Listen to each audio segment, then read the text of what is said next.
Hello, welcome to the first Saturday podcast. Saturday podcast number 1. I'm your host, Jeremy. And with me today is my co-host, Victor. Hey everyone, how's it going? And today, on this inaugural podcast, we're going to be discussing Star Wars Episode VII, The Force Awakens. Spoiler warning, if we're going to be talking in depth about the film and kind of nerding out a little bit. So if you haven't seen it yet, please go and watch it. It's been out for like 3 weeks now, so you've had time to watch it. And I'm sure there's been other sources for you to had it spoiled for you. So And yeah, might as well, get immunity to spoilers. yeah, right, right. Okay, so I watched it on opening night. I've seen the film twice. How about you? How many times have you seen the movie? Just once. I watched it after Christmas, actually. Because, okay. I heard that a lot of spoilers have been going around. And you avoided all of it, right? I know, I have Dude, immunity. You did such a good job. I don't know how you avoided all of it, because there's a lot of shit in the movie that happened. I don't know, man. It's like when I'm scrolling through Tumblr or Yeah. YouTube, Oh, dude. once I see something that says Kylo or Han, I just scroll down or Yep. up right away. Yeah, that's good. Okay, so first impressions. Did you like the film? I thought it was fucking amazing. Okay, well, there it is. I liked it a lot too. I mean, there are really many little things I had a problem with, but overall, I thought it was a fantastic movie, dude. Oh my god. Yeah, of course. There's always room for critique and Yep. feedback, definitely. And but overall, it was very enjoyable. It's like you're never bored.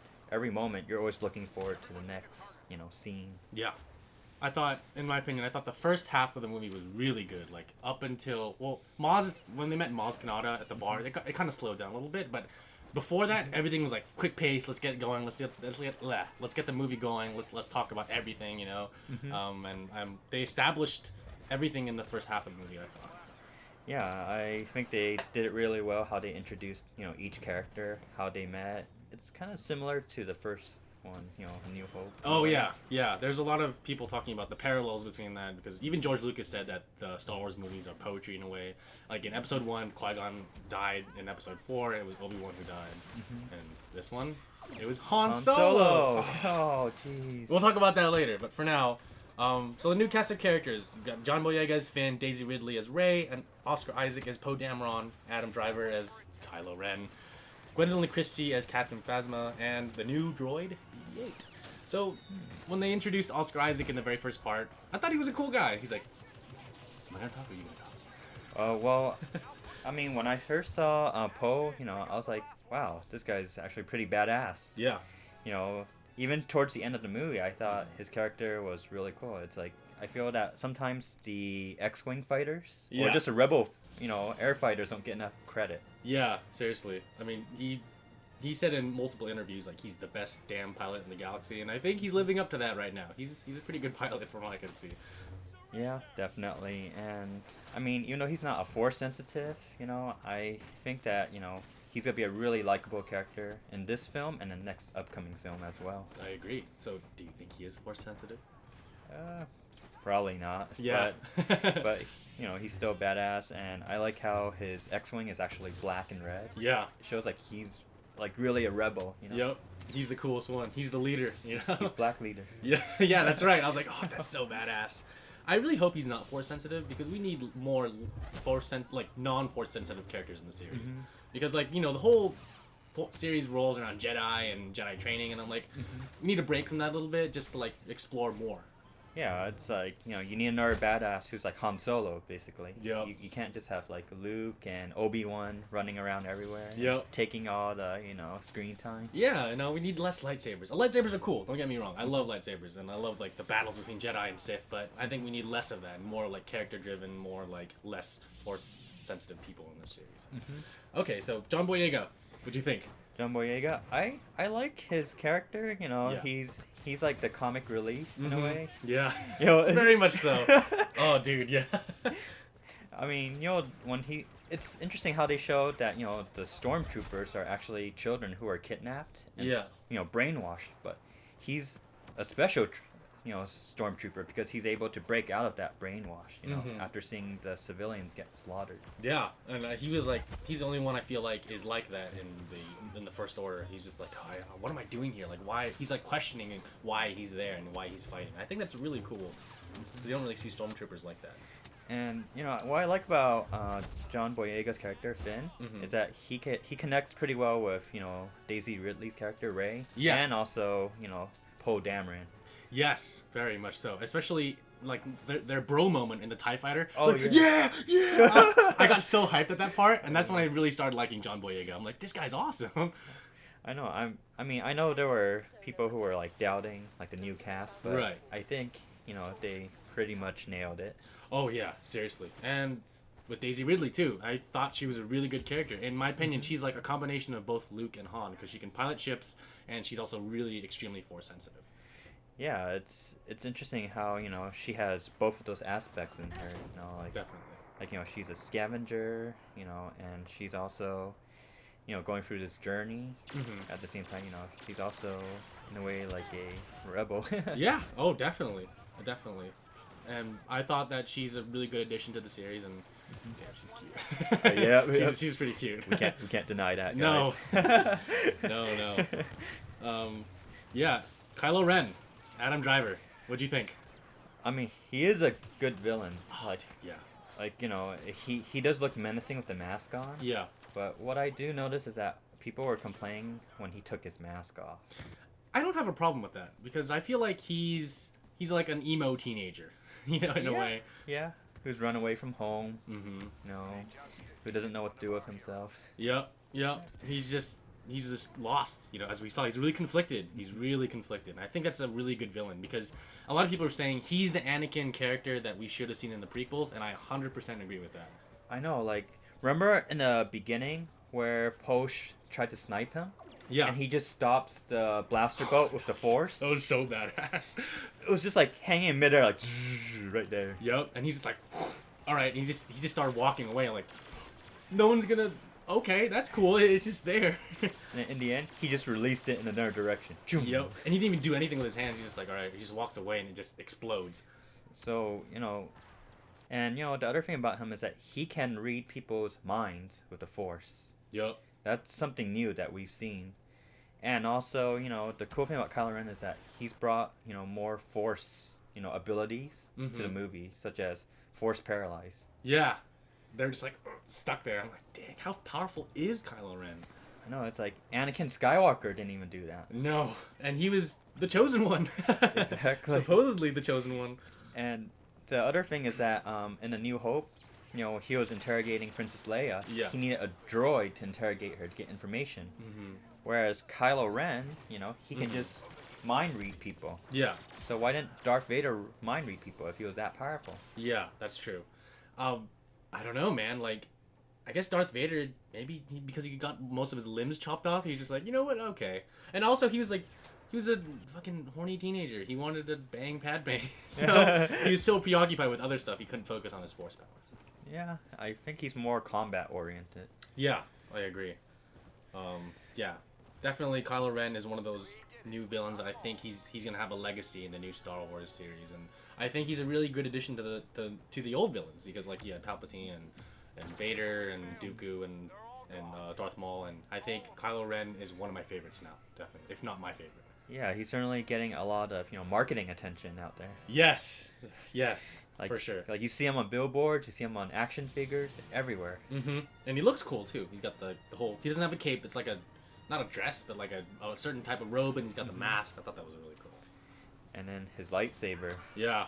His controversial lightsaber. I still think it's cool. A lot of people are like, it's stupid. I'm like, oh, it's fine. It's fine. I actually read something where they said that actually, the crossguard, it's actually exhaust fan. Because it's an ancient design. Yeah, I read that too, and that made me like it even more. And also, his lightsaber kind of resonates with his personality because it's uncontrollable. It's cracking all the time. Yeah, it's unstable because it's handmade. He built it himself, and he doesn't know what he was doing, and he still doesn't know what he's doing as a person. I'm like, dang, it reflects his personality.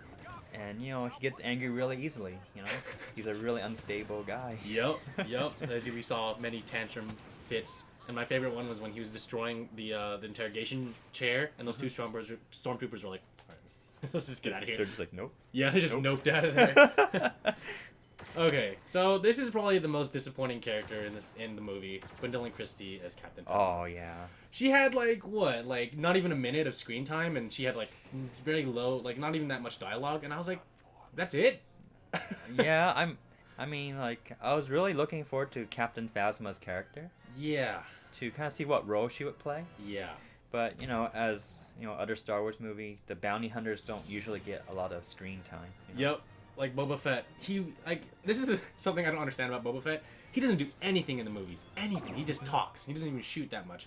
And I mean, Return of the Jedi, he shot a couple shots, but he didn't kill anybody. And people like him for some reason. And I began to question that. Like, why do they like him? It's because he looks cool. I mean, that's it. His dad did more things in the prequels than he did. Exactly. His dad killed Coleman Trebor. Coleman Trebor. Yeah. Oh, yeah. So, I mean, his father did a lot more than he did, and so the same thing with Captain Phasma. It's like Captain Phasma didn't do anything. The point of her being there was so that they could throw her in the trash compactor.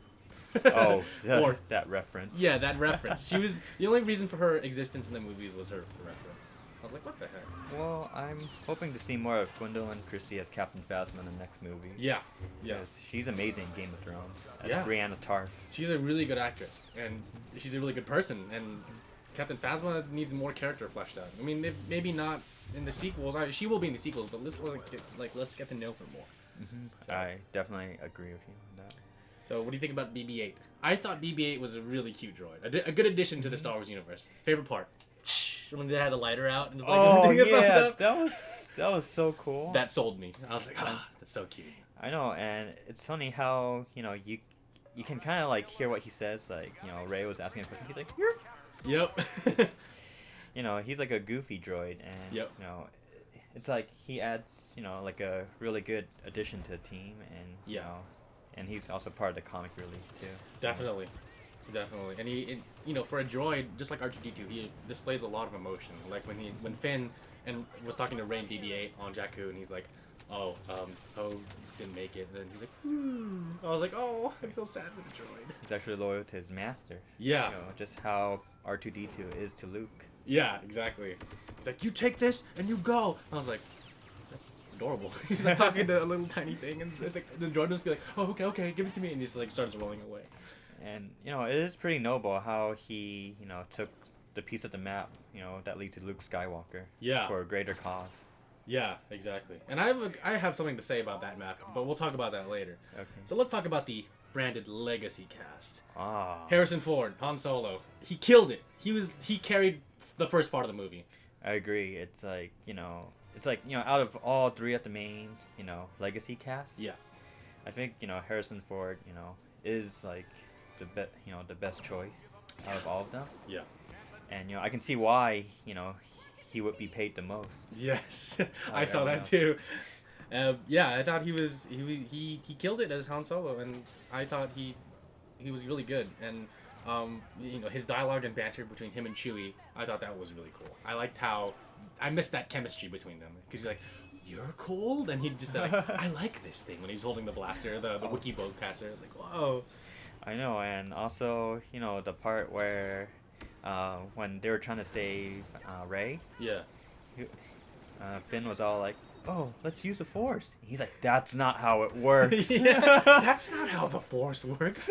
that just adds to his character, like, now, because, like, in the past, he didn't really believe in the Force, and he's like, it's a bunch of hocus pocus magic, whatever his line was. Yeah. But now, he's just like, he knows so much about it, and he's like, he's just like, what are you talking about, kid? Are you crazy? I know, I mean, like, it's too bad that, he was killed off. Yeah, I mean, when I saw that scene, I was just like, holy shit, like, they really killed off Han Solo. Like, oh my god, it kind of hurt. But then I realized later, like, you know what, that was necessary for the story to move forward. I mean, I also think that it's because, before Harrison Ford didn't really want to continue Star Wars. Yeah. Especially in the old, trilogies. Yeah, that's true. And, no, go ahead, I'm sorry. Oh, no, don't worry. I'm just saying, like, about him getting paid a lot more. Yeah. I think, I think he really wanted to just end Star Wars with a bang. Yeah, and it's true. I mean, he went out with a good cause. A lot of people argue that, he died in a really bad way, and I think he died purposefully. Like, it drove the story forward in that Kylo Ren had to kill his father in order to become closer to the dark side, and I think that moment sealed it for Kylo Ren's fate when he's like even closer to becoming a Sith because he killed his own dad. It's like that's dark, dude. I know it was like a progression for Kylo Ren, basically progression arc. Exactly. Mark Hamill, Luke Skywalker. Oh. He was only there for like 10 seconds. I know, and that ended up the movie. Yep, yeah, but it was a good reveal. Like, he just turned around, his eyes were all sullen, and he's been alone for I don't know how long, but he just looked like sad, dude. He looked pretty mystical. Yeah. That's what I liked about, the ending. You see like a wise sage on an island. Yep. And then once he unhoods himself, he looks, like this really badass old guy. Yep. And did you see that he was wearing Obi-Wan's robes too from Episode 4? Oh, really? Yeah. Oh, I didn't notice that. Yeah. Next time you watch it, just look for that little detail. I just noticed that his outfit was much more like white or beige compared to like the brown color that Jedis usually wear for their robes. That's true. And I guess it further solidifies that he's more of the wise old man. So like, in Episode 4, Obi-Wan was the character, and then Episode 7, Han was that Obi-Wan character. I think how in Episode 5, Yoda was the wise character, the teacher. He's going to be that Yoda character for Episode 8. Oh, wow, yeah, definitely. We can definitely see him training Rey. Yeah, I think, yeah, right? And now they have 2 lightsabers, because she's like handing it to him, and he's like looking at her like, I have a new one, right? And then she's just like, this is yours, this is your father's. And we're going to talk about that more later, the lightsaber thing, because I have some stuff to say about that. Carrie Fisher as General Leia Organa. What did you think about her? Well, I guess she still has it. Yeah. In her acting. Yeah. She's Leia. Definitely she's Leia. And, I like how, she went from princess to general. Yeah. It shows that she's one of those, like, strong female characters. Definitely. She's more of a military leader now. I thought that was really cool. Just her screen presence was like, it was really welcome to me. I was like, oh yes, finally get to see more of Princess Leia, or as C-3PO almost said, princess in that one scene. I was like, oh man. Well, I was kind of disappointed that she didn't display as much force abilities except for sensing Han's death.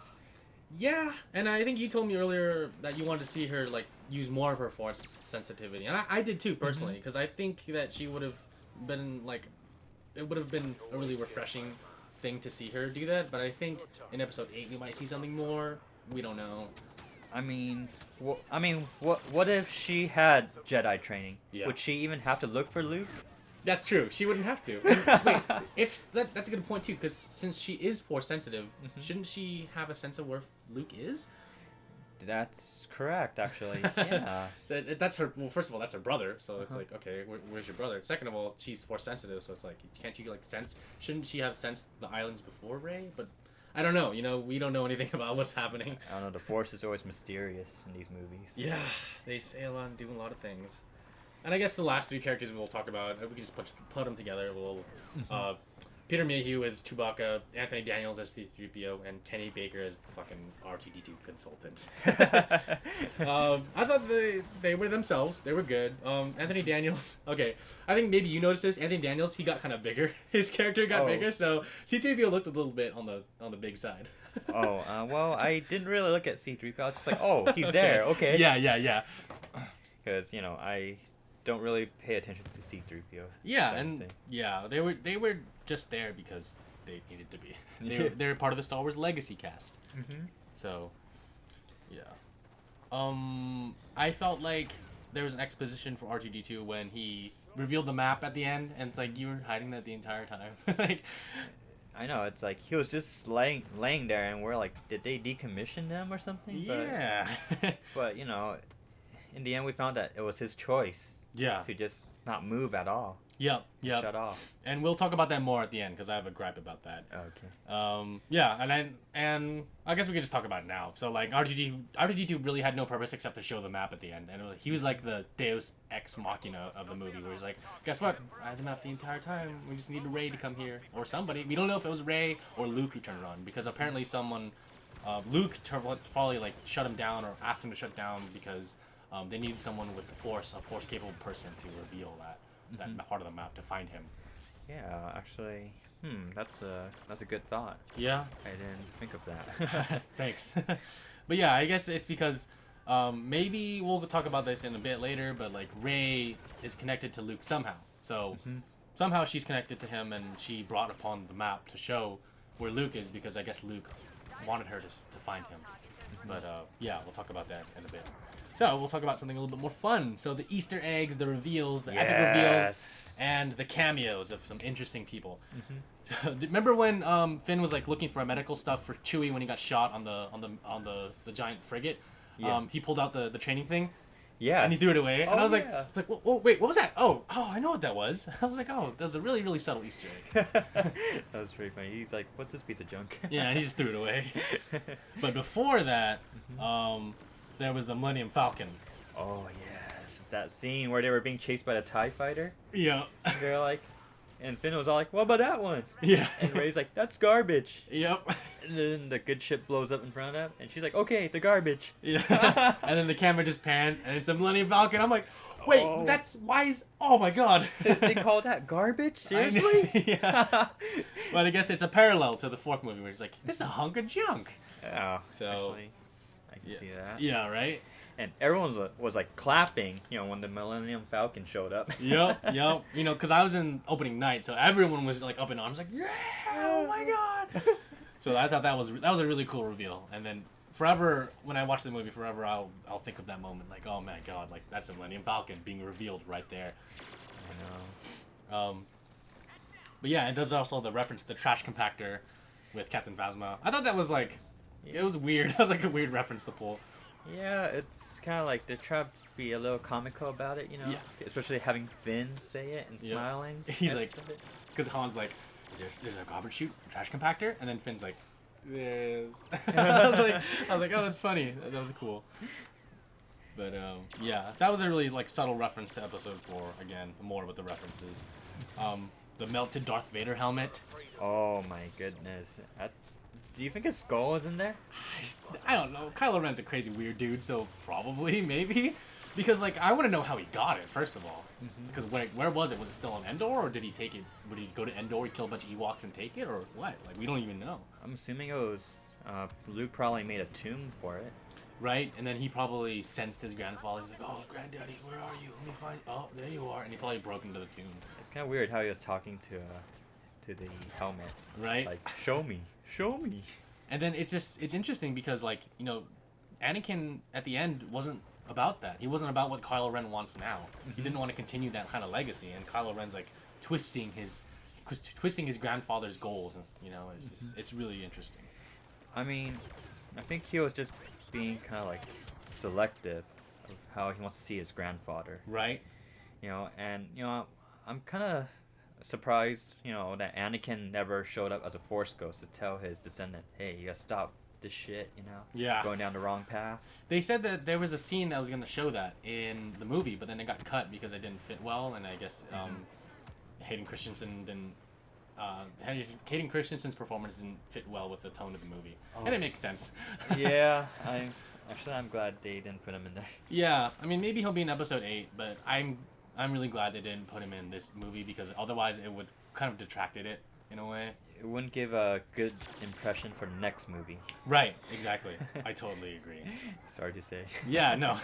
It's okay. I mean, not everyone likes a prequel, so it makes sense. So you've seen James Bond before, right? This is kind of like a random one. Oh, yes. Did you notice Daniel Craig as the stormtrooper interrogating Rey? Yes. I mean, at first I did not notice until I was listening closer, and I was like, wait, he sounds kind of familiar. Yeah. He has a British accent, too. Right? I was like, wait a minute, is that James Bond? Yep. And I'll drop my weapon. He just drops his gun and walks away. Yeah, I thought that was a really cool cameo, and a little funny anecdote about that, how he came on to be that cameo. So, the most recent James Bond movie, Spectre, they were shooting at the same time they were shooting Star Wars. And wow. I guess Daniel Craig walked on set, and he was like, hey, how's it going? And they're like, well, we want to use you for something in the movie. And so then they made him a stormtrooper, and he's been denying it before the release of the movie, and it turns out he really was a stormtrooper in the movie. And I thought that was really cool to include him in the movie. I know, and he's hidden too at the same time. Yep. But he has a speaking line, so you kind of figure out who he is, but then at the same time you're like, who is this random stormtrooper? So yeah, really cool guy. Have you ever seen The Raid Redemption? It's an Indonesian kung fu movie. I have not, but at work, one of my coworkers was talking about the Indonesian guys. Yeah. As the space pirates. Yep. He's like, you gotta watch The Raid. He's like, Yeah. that's an awesome movie. And from my recommendation to you, definitely watch it. It's a really good movie. Like, detracting from Star Wars a bit, it's one of those really, really good, like, martial arts movies that I've ever seen, like, recently. Like, a recent really good kung fu movie or a martial arts movie. It's like, it's really good. And definitely watch it, dude. Like, I think you would like it. I know. And yeah, when I saw it, I was like, oh shit, there's actually Asian space pirates. Right. When they popped on the screen, I was kind of laughing because I saw the Raid before, and I was like, "Oh my god, that's the guys in the Raid! Like, what the heck? Why are they here?" I didn't know who they were, to be honest. but you knew, like, oh wow, there's like these random Asian guys like as space pirates. I thought that was really interesting. Like on the opposite end, there was like the Scottish guy. I know. Like, Han Solo, what are you doing? I was like, what? Tell that to Concha Club. I was like, what? They probably cast him for the accent. Yeah. That was a cool guy. So yeah, what did you think about the Cantina? J.J. Abrams' Cantina version. I mean, I think they did a really good job with the set, Mm-hmm. and have all the background alien characters there. Yeah. Even though those actors who are wearing the costumes don't play a big role, Mm-hmm. you feel that they're there. Yeah, they're physically there, not like in the very first, in episode 4, the first movie, you could see all of the characters. They were like physically there. They had costumes. They were people in the costumes, and this time it's more or less the same thing. Mm-hmm. And it really brings a set to life. Yeah. Because I feel that if you don't have all those people there, Yeah. they don't play a big role. It would be pretty empty. Exactly. And I think the only CG character in Maz's cantina or bar was Maz herself, and I think that they did a good job with that too. And we'll talk about that in a bit as well. Yeah. All right. Oh man. Admiral Akbar. Oh, Admiral Akbar. Oh, It's a trap. right. Yeah, he had like 3 lines. I think he didn't talk that much, but it was cool to see him and Nien Nunb, man. Nien fucking Nunb. Yeah. Oh my god. Nien Nunb, man, he was in the battle. He was flying the ships with Poe Dameron. Yeah, he's one of the X-wing pilots. Yeah. I was like, oh my god. Yep. He's not co-pilot like he was in Return of the Jedi. He's like the primary pilot. So. I was like, oh shit, he's back. He was like the best, like non-main cast character ever. Yep. He's just like, yeah, ha, ha, ha. Yeah, when he's flying, yeah, and then he started flying in and like killing TIE fighters. I'm like, dang, dude. Nien Nunb, man. I want to see more of him. Yeah, I hope he's in episode 8 because I'd love to see more Nien Nunb. Otherwise, what's the point? I know, exactly. Why should I watch episode 8? No, Nien. So let's talk about Rey's Force vision for a second. So Oh wow. there was a lot of stuff in that moment when she grabbed Luke's lightsaber, because it was Luke's lightsaber, then it was his father's lightsaber, and somehow she has a connection to it because when she grabbed it, she saw a bunch of things. Like when the first part, did you see like the Bespin hallway from episode 5? No, I don't remember that. It was part. like the triangle part when she grabbed it, and it was like a long hallway. Oh wow. It's okay. It's okay. I don't remember. I'll just tell you. I remember a lot of imagery. Yeah. No, it's fine. But yeah, we definitely have to go back and watch that and just like pinpoint all the little references that they did, because like they showed the hallway from Bespin. They showed like you could hear Obi-Wan's voice speaking like Rey, and then like you can hear like kind of murmurs. You could also hear like Yoda's murmur, and they took some of those clips from previous movies. Like they took Alec Guinness's voice as Obi-Wan, and they took out a part where he said afraid, and they just cut it to just say Rey. I was like, whoa, that's pretty crazy. And then they took Yoda's lines from episode 5, and then they put it in there somewhere, and then Ewan McGregor came in. He actually did lines for that part. He's like, these are your first steps. I was like, whoa, that's really Obi-Wan saying those lines. Both Obi-Wans. Oh wow. That was really cool. I mean, do you think? I mean, when Rey hears these voices. Yeah. In the image, right? Yeah. Do you think that it's the Force ghosts that are calling out to her? I think so. Yeah, I think there's some connection to the Force. Probably these past Jedi who are trying to like get in tune with her because she doesn't know how to speak to them as like a Force ghost because she doesn't know how to speak to them yet as she's not a Jedi. She's not even anything. She's just finding out her power. And I think in the moment she grabbed it, she realized that she has to step on that path to become a Jedi. And another thing about that scene is that it makes people question if she's a Skywalker. Right? Yeah, and because it showed like the Knights of Ren in the rain, and it showed Luke's struggle because that's when they betrayed him. That's when Kylo Ren betrayed him. So slaughtered his new Jedi Order. Exactly, and so it gives you some perspective on kind of who Rey is because it showed like also the ship flying away from Jakku, and it showed her like crying, and it's like who's in the ship? Who dropped her off? Like who are her parents? Who is she connected to? I think they left it. They left out a good part where they can just do anything in the next film. Yeah, right. So like I guess we could kind of talk about Rey now. Like who do you think she is? Like my theory, I think she was probably a Padawan under Luke, and Luke saw that she possessed the most Force potential when she was like a little girl, and he probably like realized that she was probably a connection to the future. And he dropped her off on Jakku to live alone because he wanted her to kind of like struggle as he did when he was alone and when he was younger. And he didn't want Kylo Ren to find her, and so he put her in isolation. Well, I mean, I don't know if this would be true, but I kind of do want Rey to be Luke's daughter. Yeah. And the reason why I say that is because she has such great Force potential. Yes. Totally. And she even overcame Kylo Ren, who has Skywalker lineage. Yeah, he's the nephew of Luke. So. Yes, and the grandson of Anakin Skywalker. Exactly. She was able to overcome his mind reading, and she was able to counter read his mind. Exactly. So it shows how powerful they are because like maybe he would have realized that they were cousins a while ago because. We don't know who Rey is yet, but then there are a lot of hints pointing at to who Rey is. And I also think she might be Luke's daughter, but it also begs the question who's the mother. So probably another Force sensitive. Yeah. Maybe that's why she might have more potential than Kylo Ren. Yeah. Because, his father was not Force sensitive, but that's his mother true. was. Yeah, so only has like part of that Force sensitivity. I mean, he could still be really powerful, but it's interesting how Rey, who received probably no training at all, was able to, overcome him. Yeah, exactly. And I thought that was really, really interesting, and like it helped develop her character more as who she is and how she's in tune with the Force. Yeah. She's basically the new chosen one. Yeah, and I definitely we need a woman in the Star Wars universe, a more like a not really a replacement for Leia, but like a parallel to Leia who's really strong, and the fact that she's also a Jedi is even cooler. And she will also make a greater influence in the next films. Exactly. And so I'm going to pitch two other theories to you that I want your thoughts on. One is that some people think that she might be a clone of Luke. Somehow Luke cloned himself because, his hand was missing with the lightsaber on Bespin. Somebody obviously found the lightsaber and the hand that was still attached to the lightsaber after Episode V when Vader cut it off. So there's a potential she could be a clone of Luke. What do you think about that? I feel like that's unlikely since Right. if you were to clone Luke, wouldn't the clone be a guy? Yeah. Not a girl? Yeah, that's true. I mean, I don't know. It's space fantasy. Anything could happen, right? Yeah.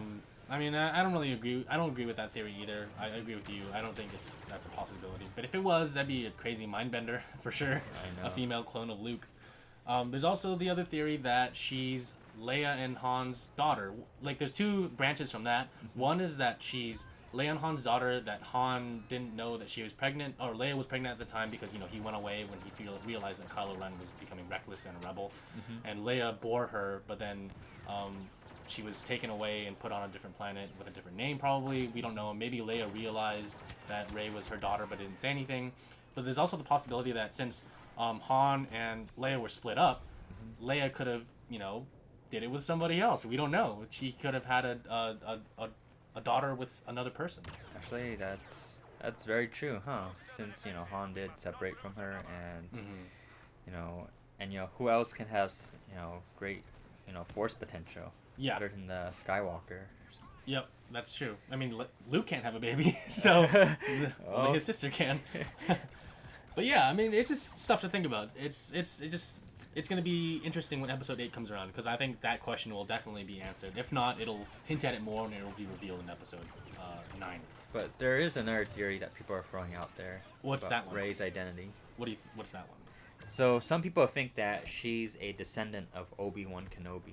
Oh wow. Because of her British accent. Mm-hmm. And also because she heard his voice when she touched the lightsaber. Right. And also when she was fighting Kylo Ren, when she was using the Force with her lightsaber, she was basically using similar moves as Obi-Wan Kenobi. Oh, you think so? Yeah, because she was doing all these like spin blocks there. It's basically like Sarisu. Yeah, that's true. I mean, probably that's definitely on the table for discussion. But I feel like that's unlikely.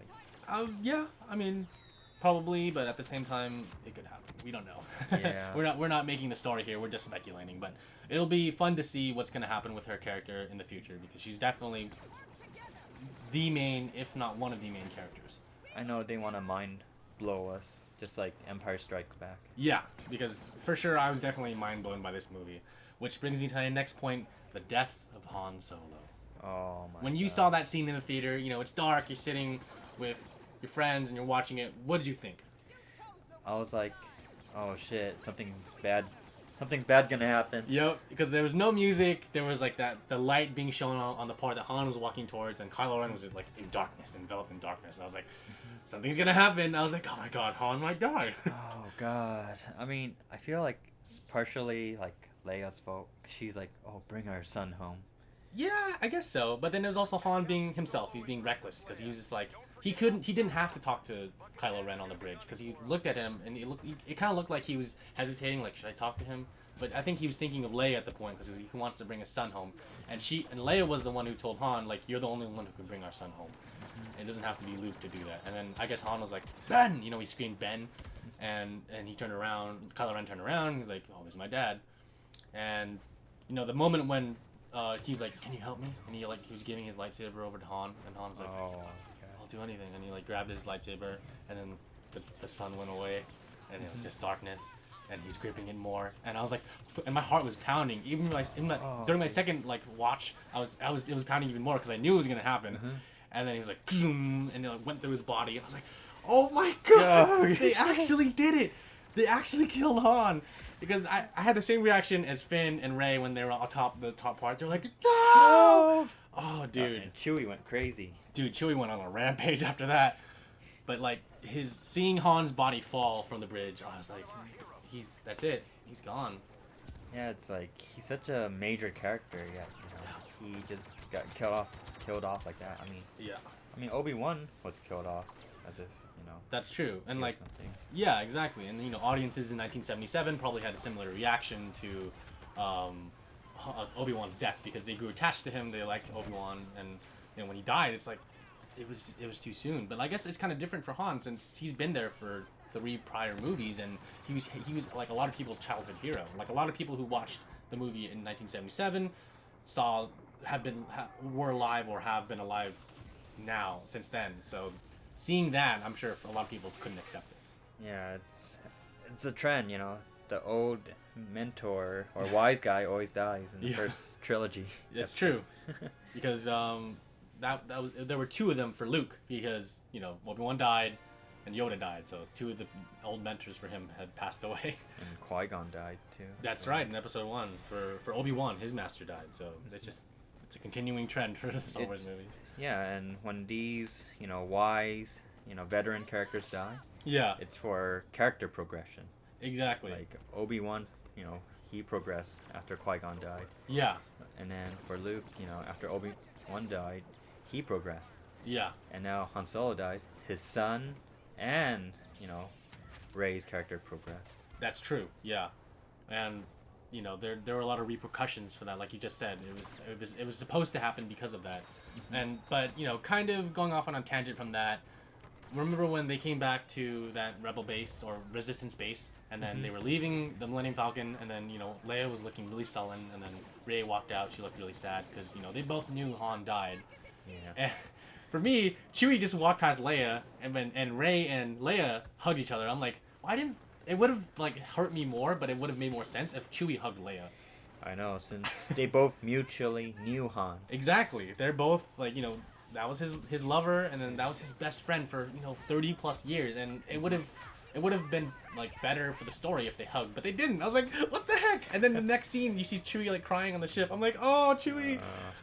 And I was like, oh, Leia, why don't you guys hug each other? So yeah, that part kind of pissed me off. It's like, why didn't they embrace after because knowing that Han was dead, their mutual friend was dead. So yeah, I guess they thought it wasn't necessary, or I don't know. Yeah, right. So yeah, we kind of touched on Kylo Ren's obsession with Darth Vader, because that after he killed Han, it further progressed his progression to the dark side. And so why do you think he's obsessed with Darth Vader? Well, first off, Darth Vader was known as, the greatest Jedi killer. Right. And, he basically, made like a, like a really outstanding legacy in the galaxy, Yeah. Like he was feared, Yeah. Everyone knew of his power. Right. And, but, the other thing is that, that probably drove him, closer to obsession is, him knowing the fact that Darth Vader is his grandfather. Yes. And he feels that he has to follow his grandfather's footsteps. Yeah. And like, I think he has to live up to something. Maybe there's something in his mind that tells him that he has to live up to a certain aspect. And probably Darth Vader is that thing he wants to aspire to be. But remember what Rey said when he was like interrogating her with the Force? She's like, you'll never be as good as Darth Vader. And he's just like, he got really scared. And yeah, it definitely shows that Kylo Ren is trying to be something he's not. Because like Leia said, there's a lot of light in him. She knows that there's a lot of light in Kylo Ren, but she knows that he's like getting closer to the dark side, and she's trying to steer him away from that. And yeah, it's interesting how the parallels, usually the Jedi are resisting the dark side, but Right. if you look at Kylo Ren, he's trying to resist the light side. Exactly. Because it's so easy to jump into the dark side. Right. But for Kylo, he's trying to get out of that light. He's trying to get rid of it Yep. as much as he could. And he's struggling like an emo teenager. It's true. There's a Twitter account called Emo Kylo Ren, and it basically like tweets really funny emo things. I'll show you later. Oh, I'll jeez. include it in links for the podcast when we put it up. But yeah, it's really funny. he's like for, like an example of him saying something for Emo Kylo Ren. He's like, my dad will never understand me, or something like that. Oh grandfather, I wish you were here, or something like that. You need a teacher. Yeah. He's like, fighting with Rey, like, you need a teacher. I can teach you. And Rey's like, nah. Stupid idiot. She's like, I'm better than you. Yeah, she's like, you killed my friend Han. Yeah, so speaking of the dark side, Snoke. Oh, jeez. Supreme Commander Snoke. Who is he? So my theory is, and a lot of people think he's Darth Plagueis, Palpatine's master. It would make a lot of sense since, his face is all fucked up, and, Palpatine tried to kill him, or Palpatine believes that he killed him, and probably Darth Plagueis went into hiding, and he became Snoke and changed his name. Could be a lot of things, because obviously Snoke has a huge connection to the dark side, and he's extremely force sensitive, or at least we think he is, because we don't really know who he is. We don't really know what he looks like other than his hologram, because I don't know about you, but when I saw a giant alien thing, I was kind of like taken aback by it. I was like, is this real? But then when he was a hologram, I was like, okay, good, he's not actually that size. I know, for a moment I thought he was like a giant, dark side golem mixed with a, Lord of the Rings cave troll. And it's funny you say that, because his actor is Gollum, Andy Serkis. I was like, oh man.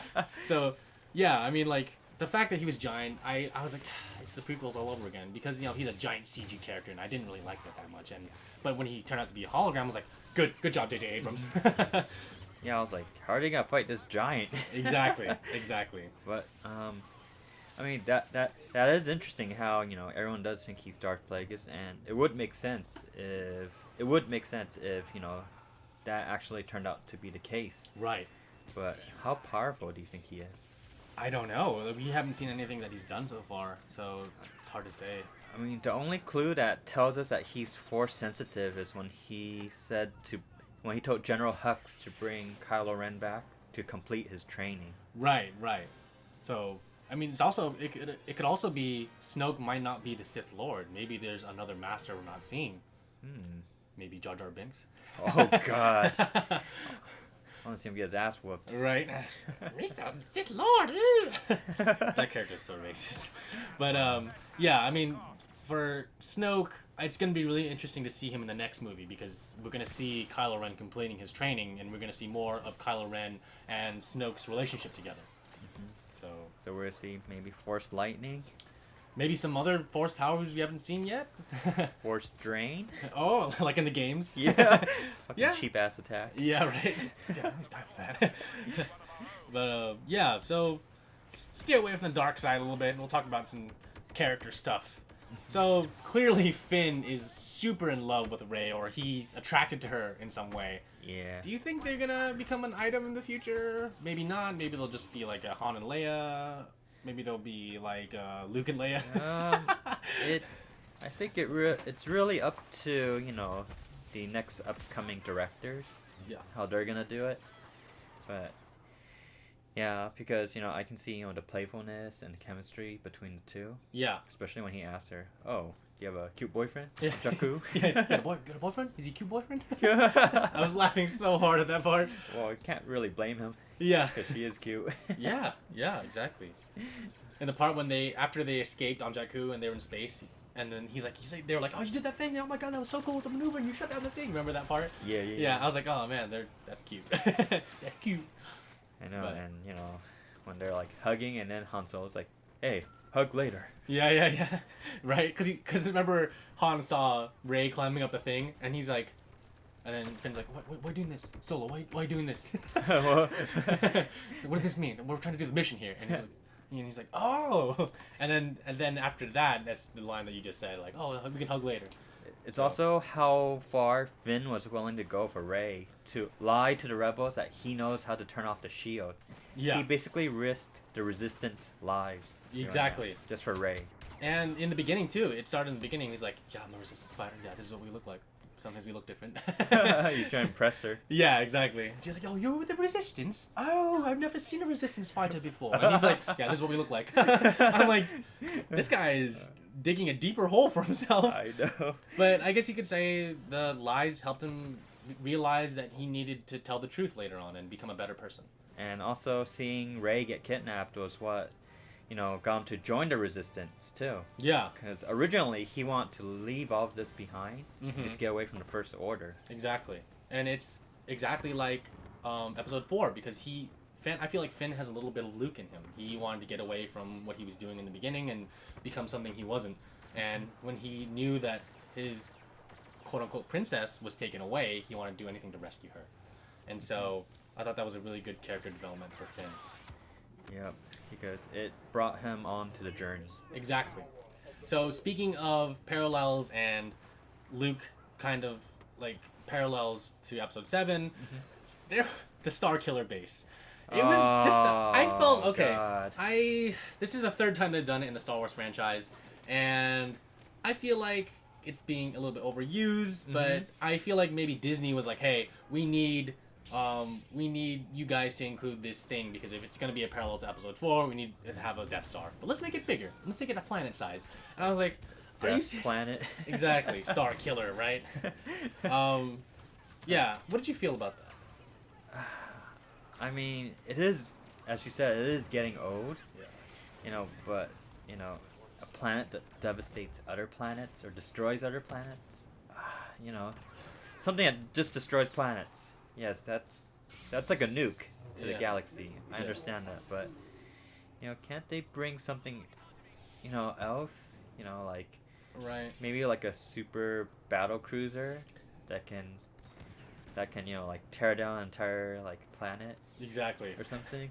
Because like going back to what you were saying, the First Order is paralleling to the Empire because they wanted to copy what the Empire did. They're like, oh, the Empire made that worked. Let's do something similar but bigger and better. but it still got destroyed in like 5 minutes by a bunch of tiny fighter planes, fighter ships. I know there are like 30 pilots Yep. that went after them. Yep. Luckily, it was Poe Dameron who destroyed it. I was like, dang, Poe, you just destroyed an entire planet, dude. Oh man. Imagine how long it took the First Order to make that. Because they had to cut open the planet, build a metal thing. Oh jeez. So I'm like, And there it's goes snowing there. Exactly. Fuck. There goes all your hard work. And do you remember the scene when Hux was talking to all the troopers before they shot the laser up to destroy that planet? Mm-hmm. Dude, that was super like the Nazis. I know. Because they were like, because he's like, we will destroy the Empire, we will rule, or they will destroy the Republic and rule the galaxy. And they're like, oh, I'm like, whoa, whoa, whoa, whoa, whoa. Because they were doing this, remember? Yeah. And they had their hand up above their head. And that was like, that's like borderline almost, whoa. And you see the First Order's banner in the back, just like, you know, the Nazi banner. Yeah, I was like, World War II. Yeah, I was like, this is kind of dangerous what you guys are doing. Come on, Disney. Come on, Disney. Oh, yeah, I guess they're adding like some kind of parallel. Definitely. You know, kind of like how, you know, the First Order could relate to the Nazis. Yeah. And then the Resistance are like the allies. You know? Yeah, exactly. And I thought, you know, it further solidifies the parallels between every Star Wars movie that we keep talking about. We're using the word parallel a lot in this podcast, but you know what? It's really relevant to this movie because everyone obviously sees that it's like the fourth movie. Yeah, it's supposed to be good versus evil, basically. Exactly. Light versus dark. You know, one can't exist without the other. It will always be about that, regardless. I mean, when it boils down to all the Star Wars movies, every Star Wars movie will be about those two fundamental things. Yeah, because, you know, in the end, what do they want to achieve? Balance. Yeah. And for sure. As we said, you know, one can't exist without the other. That's why it needs to be balanced. Right. And I totally agree. And of course, in the upcoming series, the sequel trilogy, as they're calling it, Rey will be the one to bring the balance to the Force. And I hope they show a Jedi Order, because I really want to see a bunch of Jedi. Yes, I was really looking forward to Jedi Order, seriously. Yeah. I thought that, you know, for the next upcoming Star Wars, you know, Episode VII, you know, you'll see Luke, you know, as the Grand Master. You'll see a bunch of Jedis doing missions and everything. But, you know, they mentioned it. He was the Grand Master, or he was, like, becoming a Grand Master, and he was training a bunch of Jedi. Like, they talked about it, like, a little bit in the movie, but they didn't show it. So I guess maybe we'll see some, like, movies, prequels to Episode 7, because there's a lot of time. 30 years is a long time. So we could see some content between those two, between Return of the Jedi and The Force Awakens. Or they might just have flashbacks of the new, you know, Jedi Order. Probably. Or maybe we'll see Luke start to build one up again with Rey as his primary disciple. I know you're frustrated. I know that's one of the things you wanted to see the most, right? Back to square one. Yeah, right? Just to get the balance. Well, I mean, like, you're frustrated just like Luke. Because, you know, he had that, and he didn't get to see it built up, and you're in the same boat. You didn't get to see that. And Yoda and Obi-Wan told him to pass on his training. Yeah, and he did, but that one fucker, Kylo Ren, had to ruin it for everybody, so it's Kylo Ren's fault. Oh. Let's be honest. It's not Luke's fault. Luke didn't do anything. That emo dick. Right, so, like, going back to characters, kind of, Poe Dameron. What do you think he's going to do in the future movies? People thought he and Rey were going to fall in love, but they didn't have any screen time together, so I'm like, no, that's not going to happen. Yeah, it would be kind of weird, because, I don't know. It's like, I don't even see them interact at all. Exactly. I feel like Finn is like the middle guy. Yeah. Keeping it to, like, you know, Poe's his bro and Rey's his love interest, you know? Yeah. So, like, for me, I feel like Rey is like the Luke character in a way, and Finn is like kind of like the Leia character, but Poe is more like the Han Solo character to me. Because if Poe and Rey got together, it would be like if Luke and Han Solo got together. Oh, Jesus. And that, I mean, in today's age, that would be okay, but like for the past movies, that didn't happen. So that'd be weird. And I don't know, I don't really see Poe and Rey getting together. But I would like to see more of Poe, because I really like Poe. I think he's a really good character. But I think he needs more screen time, and he needs more of like something that he can do on his own. Yeah, I'd definitely like to see him, you know, battle stormtroopers and... Yeah. You know, I mean, sure, he doesn't have to get in a lightsaber battle, but I definitely want to see him fight more stormtroopers, like on the battlefield, like sniping them, or, you know, or just be a pilot. Right. An awesome pilot. I'd like to see maybe a Poe movie. That'd be interesting too. Like his time before he met up with Finn and Rey. Yeah, definitely. That's definitely something, to look forward to. Right. So another character that we can talk about is Mark Hamill. He didn't say anything. I mean, he got second billed though. I don't know how much he was paid, but he was paid significantly less than Harrison Ford. But he was just there. Like the purpose of him being there was to transition to the next movie. So wherever the next movie takes place, whatever it happens in that next movie, he's obviously going to be in it. He's going to be a huge integral part of that next movie. Because he's one of the most iconic movie characters ever. Yeah, and he's a recognizable face, even like beyond Hollywood. He's known as the Joker. In the DC movies and the DC video games and in the animated series, like a lot of people know him as that. You can definitely hear it in his voice. Right? Yeah, exactly. Yeah, he's. I mean, even in the seventh movie, you could hear it in his voice. And I remember on Twitter, someone asked him, "What was your reaction when you realized you wouldn't have any lines in this upcoming movie?" And he replied, "Speechless." Speechless. I was like, Mark Hamill, you the man. Yeah. He's a cool guy. But yeah, Mark Hamill in the credits, at the end of the credits, they show Mark Hamill's name after Harrison Ford. They say, Harrison Ford, Mark Hamill. I'm like, he didn't say anything. He was only in the movie for like 10 seconds. But not that I have a problem with that. It's just like, okay. Interesting PR people. I mean, yeah, it's a really good, transition to come, towards the end. Right. And it also, makes you look forward to the next movie. Yeah, exactly. But like, kind of going on a tangent from that, do you think he found the first Jedi Temple? Do you think that island is the first Jedi Temple? Because they said he was looking for it, remember? That's a good question because, they never said why he was looking for the Jedi Temple, too. Yeah, that's true. Was it because he felt that he failed, the Jedi Order, since he wasn't able to revive it, and he wanted to look for the first temple to see if, there's something that he's missing to, retrain the Jedi Order. Exactly, yeah. And I think that maybe he's trying to find some solace. He's trying to like take a break from all that. And like you said, he's trying to find he's trying to like recuperate his losses basically and trying to figure out what he wants to do next. Because, that's kind of devastating when your entire school gets wiped out and you're the only one left. It's like, what do I do now? And it's by your own nephew, too. Yeah, betrayed by your own family. Your sister's son, like, destroyed everything you built. It's like, oh my god, who would you hate? I'd be like, you fucking brat.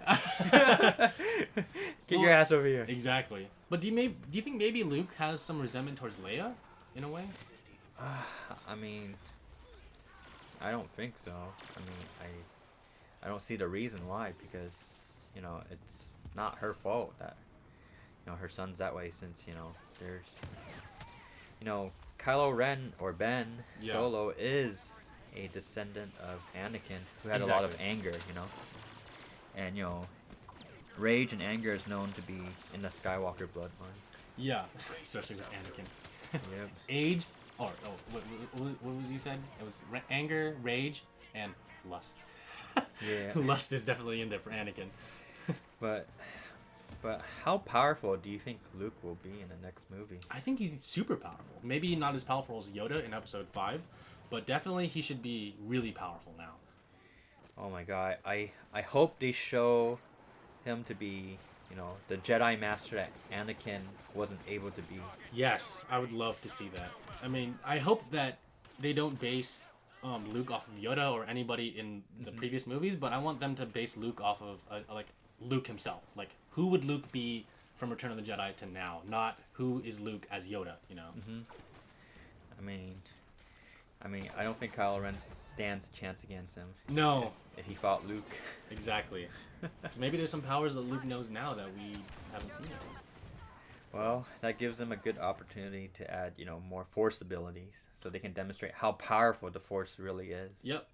More toys. More video games. Yeah. Okay, so we're kind of winding down on the podcast now. We're running out of stuff on the list, but this is a personal thing for me. The ending shot from them, on like a helicopter shot, shows like a pan. I didn't like that part because it just like went out. I was like, it just like went circled in for like the transition to the credits.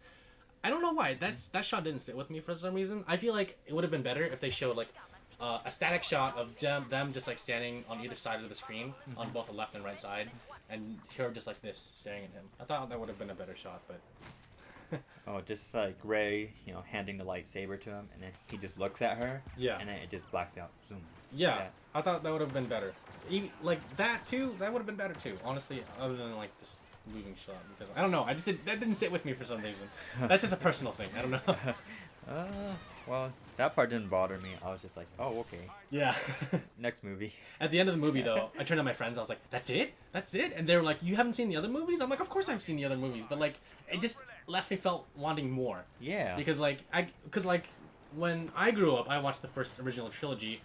All the 3 movies were already out, obviously, so I could watch all of them back to back. So I didn't really have a problem like, oh, I want to watch the next one because it was already there. Yeah. And in the prequels, I didn't really feel that way, except for the end of Episode 2. I'm like, what's gonna happen? Because there was the meeting between Palpatine and Dooku, and they're talking like, oh, everything's according to our plan. And I was like, what's gonna happen in the next movie? And then I was disappointed, so it's okay. But yeah, definitely. Episode 8 will be something to look forward to. But right now we have the first anthology movie to look forward to, Rogue One. Oh my god. Dude, it has Donnie Yen in the movie. Donnie Yen! Ip Man! Dude, for real. Ip Man was a great movie, and now we get to see him in a Star Wars movie? Like, I didn't even fathom to think about that. I didn't even know he's in the movie until I saw that cast photo. I'm like, I know. dude, that's crazy. I was like, well, what does he play? I know. I don't know. He could be a space pirate, too, for all we know. Yeah. But I heard rumors of him being a Jedi. That'd be interesting. It'd really be interesting, because it's set between 3 and 4. So...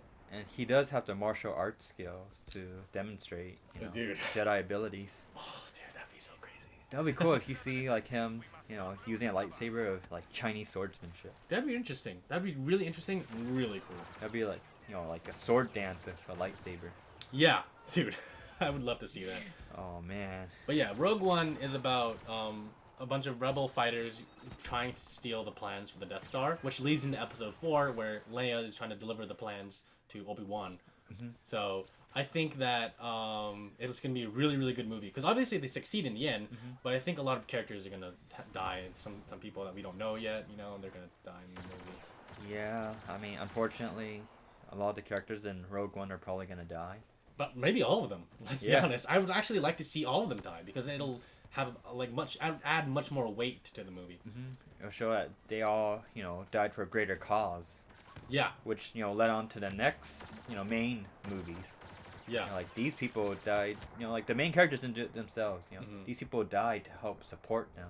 Yeah. To bring down the Empire. And I think it'll, like you said, it'll reinforce Episode 4 even better, because we see the ship flying away from the Star Destroyer. We're like, wow, that ship has a lot of reasons to be running right now. So, I really hope at the end of Rogue One, they show the Tantive 4 flying away, or at least the Tantive 4 flying away from the Star Destroyer, leading into Episode 4. I mean, that'd be so cool. I know. They're definitely going to bring back Darth Vader, huh? I think they should. I mean, I wouldn't mind if Hayden Christensen played him again, because you don't see him or hear him talk. You don't see his face. So yeah, exactly. But I do want, what's the voice actor's name? Dude, what's his name? The guy that plays Darth Vader's voice. Oh my god, people are probably yelling at us right now. Like, I know. Oh, it's this guy. But, Cute. I keep saying Billy D. Williams, but that's Lando. Oh, jeez.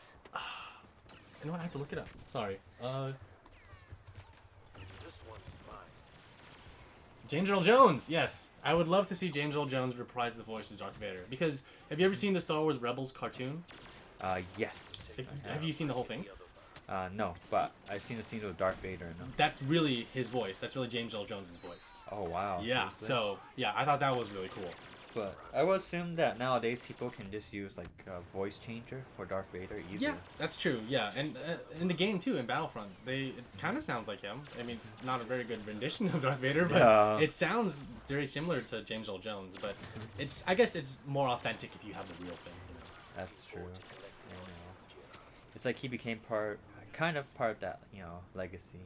Yeah. Star Wars cast. Exactly. Like, even though he didn't have any screen time, it was the voice that brought him onto the Star Wars universe. Yeah, because, they said that his voice brought the menacing character to Darth Vader. Yeah, because if you hear the original, it's like, I'm Darth Vader. Oh, jeez. The rebel plans are stored aboard the ship. That is not menacing at all. I can't take him seriously. Yeah, I'd be laughing. It's like the guy in Han Solo's frigate in Episode 7. It's like, yeah, it's like that guy.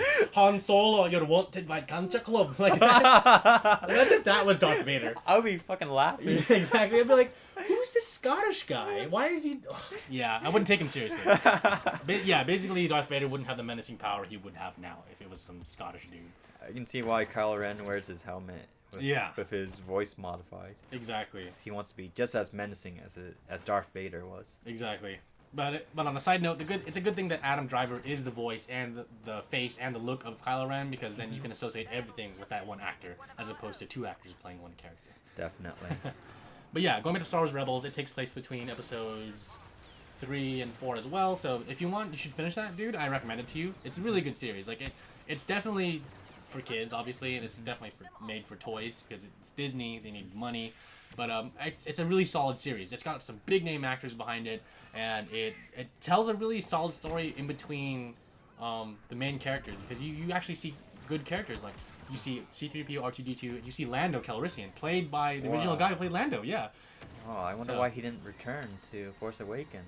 Maybe they're saving him for later episodes. Episode 8 maybe, because he was in episode 5, remember? Yeah. They introduced Lando in episode 5, so maybe we'll see Lando again. So. Oh, I want to see him because I like Lando. That'll be badass. Right? Yeah. Holy fuck, Lando. Exactly. Because I like Lando a lot. I want to see him again. He's like the sophisticated, like, whatchamacallit. He's like an entrepreneur, a businessman. Yeah, because he owns a city, dude. He runs a city. Yeah, he's like a sophisticated version of Han Solo. Exactly. Yeah. It's crazy how they're friends, because Han's like, "Oh, what's up?" and then Lando's like, "Calm down," you know. But yeah, Rogue One. Going back to Rogue One, I'm definitely excited to see it because I want to see what it's going to be about. Because they showed a short trailer for it. I don't know if you saw like a leaked trailer. They showed a TIE fighter flying past like Yavin or something and going towards the Death Star, and then you hear like a bunch of radio chatter like, "Oh, get down, get down." It was basically like Star Wars meets Saving Private Ryan, and I'm really excited to see that. Oh my god. Yeah. And we get to see the point of view of rebel fighters. Yeah, exactly. They all died for something. Exactly. And I mean, you said maybe Donnie Yen might be a Jedi, but I hope he's not, because I hope this movie doesn't have any Force sensitive people. Yeah. Because it'd be really cool. It'd be like grunt work, like people like just running around doing that stuff. Probably the only Force sensitive will be Darth Vader. Yeah, I think so. I mean, I'm fine with that because he's the antagonist, and I hope he's the main antagonist in the movie because then we get to see how evil he is. Because in other movies, he isn't that evil. Like Episode 4, the only evil thing he did was choke a dude out, and like that's it. Tarkin was the evil one. He blew up Alderaan. It wasn't Vader who did anything. He's like, all right, do whatever you want. But yeah, hopefully we'll see. Hopefully Rogue One will help us fill that Star Wars gap, because we have like another year and a half until 8 comes out. I wish we can just watch 8 first. I know, man. We all want our Star Wars fix, and I think they know that. That's why they're releasing Rogue One before that. But the other cool thing is that I heard that they're gonna keep on doing Star Wars sagas till the end of time. Yeah, from now on. It's Disney, man, because they know that we love Star Wars, and Episode 7 was for a new generation. Like, there's gonna be kids growing up who will only watch 7 or will think about 7 fondly as we have the other movies. Because for me, when I watch the prequels, those are the ones that came out in the theater, because I never had the chance to watch the original 3 in the theaters. So I have a special place in my heart for the prequels. As much hate as I give it, as much hate as other people give it, I still like the prequels a lot because I was young, I can see how we kids would enjoy it during that time. Yeah. Just that for some reason, for the old movies like Episode 4 to 6. Yeah. I feel more connected to those because I saw those before the prequels, even though I was young. Yeah, same here, exactly. So it's like we both can associate, the really old ones that were made a while back with us, Exactly. It was for, the generation before us. We can also associate it with that. Exactly. And we had the luxury of watching both, which is kind of nice. So in a way, we kind of grew up with the adults who showed it to us. So I thought that's a really nice touch that we have that. But yeah, going back to Episode 7, it's a lot of people are gonna watch it now who are really young, and that's gonna be their first Star Wars movie. So definitely, movie was meant to establish a lot of things and also bring back old things, which is really nice. Yeah, and it really gives them the opportunity to expand on the Star Wars universe. Definitely, because now that they cut out all the canon, extended universe canon, which I'm fine with. I don't really care. Yeah. Because it already exists now. We can just look at it now. But it's just fanfic now. Yeah, yeah, exactly. It's professionally labeled fanfic because they're called legends now, the legends category. But yeah, Rogue One's gonna be directed by Gareth Edwards, who directed Godzilla. So I'm kind of excited for that because I really liked Godzilla. Yeah. And then episode 8 is going to be directed by Ryan Johnson. He directed Looper. Have you ever seen Looper? No, I have not. It's a movie starring Bruce Willis and Joseph Gordon-Levitt about himself time traveling to kill people. Basically, he's an assassin who kills people from the past or from the future. People in the future send people from the future to the past so he can kill them. Oh shit! And like killing Hitler. It's more like it takes place in the far future. So when someone grows up to become old, they have to be sent back in time to be killed in the past so that they don't leave a trace in the future or something like that. It's really complicated. I saw it a while ago, so I don't remember it exactly, but it was a good movie.